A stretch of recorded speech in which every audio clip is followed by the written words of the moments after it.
Good evening you all. आज हम लोग पढ़ते हैं effect of western education system. That means western education system का effect Indian traditional education system पर कैसे पड़ा और हम लोगों का जीवन में उसका किस तरह का इफेक्ट रहा। ठीक है। सो education for all was not the aim of this new education system। British लोगों द्वारा जो new education system western education system start किए, इनका मकसद ये नहीं था कि सब पढ़े सब बड़े। इनका मकसद ये नहीं था। ये लोग तो थे ही स्वार्थी। ठीक है। तो ये लोग कभी भी नहीं चाहे कि पूरा इंडियन जो है एडुकेटेड बने और एडुकेशन जो है इंडिया में लार्ज स्केल में स्प्रेड हो। ये इनका चाहत नहीं था। ये लोग तो चाहते थे कैसे भी हो अपना जो सेल्फिश जो बेनिफिट जो है उसका फुलफिलमेंट हो। दैट मीन्स इन लोगों को ऑफिसेस वगैरह में फाइल का इधर से उधर करने के लिए लोग चाहिए, कुछ ब्रोकन इंग्लिश बोलने वाले लोग चाहिए ताकि इन लोगों को लैंग्वेज समझे और इन लोगों का चाकरी करे। ठीक है। इस तरह का लोग इन लोगों को चाहिए था। इसीलिए ये लोगों का मेन मकसद जो था एजुकेशन प्रोवाइड करने का, ताकि इस तरह का इंडियन ये लोग क्रिएट कर पाए जो इन लोगों के लिए वफादार रहे। और पूरा इंडिया में एजुकेशन स्प्रेड करना ना ये लोग का मकसद नहीं था। इसीलिए इसका इफेक्ट ये होता है, that means western education system का इफेक्ट ये होता है कि इंडिया का ट्रेडिशनल एजुकेशन सिस्टम जो था, गांव-गांव में स्कूल था, वो सारा बर्बाद हो गए। ठीक है। और उसके बाद जितना भी मेजर एजुकेशनल इंस्टीट्यूशंस वगैरह जो थे, मेजर एजुकेशनल इंस्टीट्यूशंस वगैरह सिर्फ सिटी एरिया में अर्बन एरिया में ही इस्टाब्लिश हुआ। और जो भी विलेजेस वगैरह है, विलेजेस को नेग्लेक्ट करने का काम हुआ। और इसी तरह से जितना भी गर्ल्स वगैरह थे, गर्ल्स एजुकेशन को इम्प्रूवमेंट करने के लिए भी ये लोगों ने कुछ भी ऐसा स्टेप नहीं लिए। तो गर्ल्स एजुकेशन भी नेग्लेक्ट हुआ और साथ साथ विलेज एरिया में रहने वाले लोगों को भी एजुकेशन नहीं मिला। तो ये था वेस्टर्न एजुकेशन का जो इम्पैक्ट जो है नेगेटिव इम्पैक्ट। ठीक है। The education system was rigid. और इसी तरह से एजुकेशन सिस्टम जो है यहाँ का लोगों का सिचुएशन का अकॉर्डिंग नहीं था। जैसे कि पहले होते थे खेती का टाइम में बच्चे लोग जो है अपना पेरेंट्स को खेत में जा कर के अपना पेरेंट्स को हेल्प करेंगे, खेती का काम भी सीखेंगे, पढ़ाई भी करेंगे। ठीक है। अब यहाँ पर जो रूल्स वगैरह बनाया गया वो स्ट्रिक्ट था, रिजिड था। ठीक है। कोई फ्लेक्सिबिलिटी उसमें नहीं था। और साथ साथ एडुकेशन भी बहुत ही एक्सपेंसिव होने लगे। और आज का दौर में तो एडुकेशन तो एक बड़ा सा बिजनेस बन चुका है ना।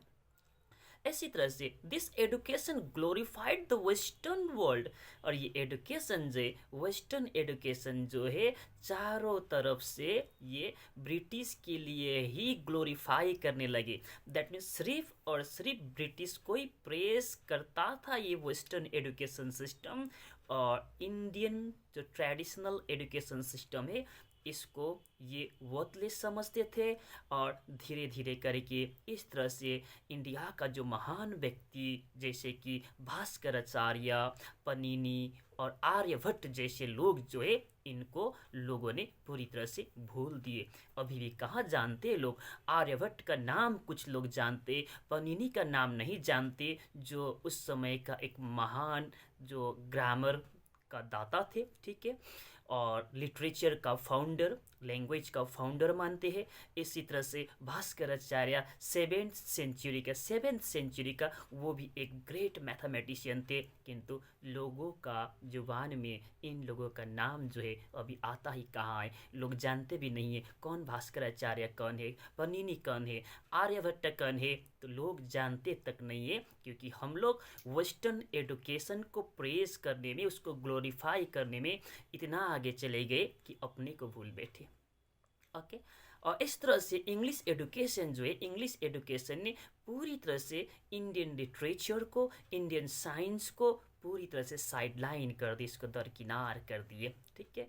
तो यहाँ पर इसलिए तो हमें एक शायर याद आता है, तेरी बेवफाई मुझे जीने नहीं देते, तेरी बेवफाई मुझे जीने नहीं देते, मेरी मोहब्बत मुझे मरने भी नहीं देते, तेरी बेवफाई मुझे जीने नहीं देते, मेरी मोहब्बत मुझे जीने भी नहीं देते। दैट मीन्स इस कदर बेवफाई किया ब्रिटिश ने, ठीक है। अभी हम लोग ना तो इंग्लिश रहे ना तो हिंदी रहे, ना तो इंग्लिश हम लोग को अच्छा आता है ना तो हिंदी अच्छा आता है, ठीक है। तो ब्रिटिश का बेवफाई जो है इसके कारण ना तो हमको जीने दे रहा है, साथ साथ जो ब्रिटिश के प्रति इंग्लिश के प्रति जो मोहब्बत जो है हम लोगों का, इंग्लिश में बोलना है, इंग्लिश में पढ़ना है, इंग्लिश स्कूल में ज्वाइन करना है, तो ये मोहब्बत जो है हम लोगों को मरने भी तो कहाँ देता है, ठीक है। किंतु जो भी हो, भगवान जो भी करते हैं और ऊपर वाले जब भी देते छप्पड़ फाड़ के देते हैं। तो चलो अब 1844 में क्या होते हैं, 1844 में English was made the official language, English को ऑफिशियल लैंग्वेज डिक्लेयर किया ब्रिटिश ने 1844 में, ठीक है। ऑफिशियल लैंग्वेज इंग्लिश को डिक्लेयर किया, तो बाकी लोग ऑफिस में कौन से लैंग्वेज में बोलेंगे, ठीक है। तो ऑफिशियल लैंग्वेज डिक्लेयर किया 1844 में। किंतु इसका जो इफेक्ट यहाँ पर पॉजिटिव भी ये होता है कि समय का साथ साथ यहाँ पर क्या होता है कि बाद में जा कर के यही चीज़ जो है ब्रिटिश के लिए जो है ये एक बड़ा सा उन लोगों के अगेंस्ट में एक हथियार बनता है इंडियंस लोगों का, ठीक है। दैट मीन्स ये ऑफिशियल लैंग्वेज डिक्लेयर किया इंग्लिश को 1844 में। तो जैसे इंडिया में स्वदेशी का दैट मीन्स देश प्रेम का भावना वगैरह जब इंडिया में जगने लगते हैं, तो यहाँ पर लोग जो है उस इंग्लिश लैंग्वेज के अगेंस्ट में जब लोग एकजुट होते हैं तो इंडियंस लोगों को ब्रिटिश के अगेंस्ट भी यूनाइट कराने का काम भी करते हैं।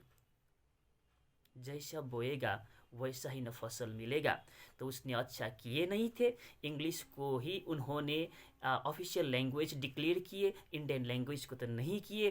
तो इसका फलस्वरूप क्या हुआ, समय आया, ठीक है, भगवान ऊपर से देख रहे होंगे, तो भगवान ने भी यहाँ पर ऐसा समय लाया कि एक समय क्या हुआ कि सभी इंडियंस यूनाइट हुए ब्रिटिश का जो इंग्लिश लैंग्वेज पॉलिसी के अगेंस्ट में, ठीक है।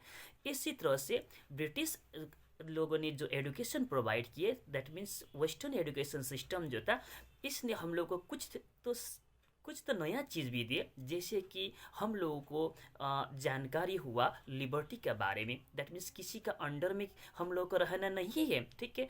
हम लोग को यहाँ पर फ्रीडम चाहिए, ये सीख तो हम लोग को वेस्टर्न एजुकेशन से मिला है। नेशनलिज्म क्या है, राष्ट्र प्रेम क्या है, राष्ट्रवाद क्या है, ठीक है, इसका भी ज्ञान हम लोग को मिला है। सोशलिज्म क्या है, दैट मीन्स यहाँ पर इकोनॉमिक इक्वलिटी क्या चीज़ है, ये भी हम लोगों को सीख मिला। और इकोनॉमिक इक्वलिटी होना चाहिए। कोई एक ब्रिटिश लोग जो है वो पूरी तरह से अपना पैसा का बंडल पर बैठेंगे, हम लोग एक्सप्लॉइट करते रहेंगे और हम लोग एक्सप्लॉइट होते रहेंगे, तो क्या हम इसको सहते रहेंगे। तो वेस्टर्न एजुकेशन के कारण हम लोग को लिबर्टी का बारे में नॉलेज हुआ, नेशनलिज्म का बारे में नॉलेज हुआ, सोशलिज्म का बारे में नॉलेज हुआ। और यही चीज़ बाद में जा कर के हम लोगों को आज़ादी का लिए भी हम लोगों को प्रेरित करते हैं कि आज़ादी के लिए हम लोग को लड़ने के लिए भी मजबूत करते। ओके, थैंक यू, आज के लिए इतना ही। Best of luck for your exam to.